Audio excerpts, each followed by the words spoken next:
I mean, would it have been wiser? You know, with hindsight. Was it a mistake to... Yes, Bernard. Well, you didn't have to agree to present the awards. Bill recommended it, didn't you, Bill? With respect, Prime Minister, I didn't actually recommend it.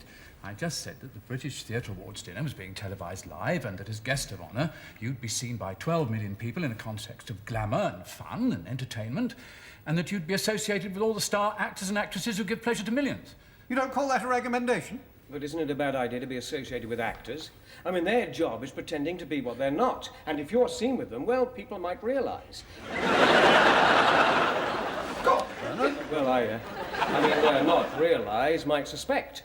Might think that you were, not that you were pretending, I mean, entertaining. What was it you wanted to speak to Bill about? You said this wouldn't be a controversial occasion. Well, there are no other politicians there.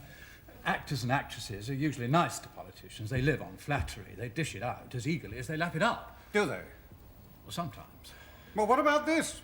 Yes, I'm sorry, Prime Minister, but we didn't know how small the Arts Council grant increase was going to be when we accepted the invitation. You knew the government was being criticised for not giving enough to the arts? All governments are always criticised for not giving enough to the arts. Yes, it's the standard way for arts journalists to suck up to actors and producers. That's how they get back on speaking terms after giving them bad reviews. And the grant was only finalised yesterday. With almost no increase for the National Theatre. And the managing director of the National Theatre is going to make a speech introducing me at this awards dinner. Yes. Snide remarks, sarcastic jokes, attacking me for my meanness, the Philistine at number 10, live, in front of 12 million people. Yes, but Bill didn't know.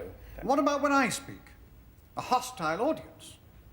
Do you think there'll be booze? Oh, bound to be. We don't have to pay for it. Booze, Bernard, I mean booze. Booze.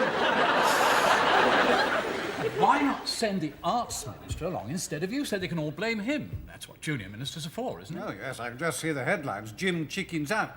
PM runs away from his critics. Well, if there was a major crisis, you wouldn't need to go at all. Is there a major crisis coming up? Not really, Prime Minister. Is there a distant crisis that we could bring forward? Sort of crisis would justify cancellation. Pound plunges, small war in the South Atlantic, nuclear power station catches fire. Bernard, I don't think any of those things would improve my image. No, but it would justify you staying away. I know. What about the death of a cabinet colleague? Is one imminent? No, but that would justify your absence without damaging your image. But we can hardly hope for that to fall on the right day. Well, not by accident.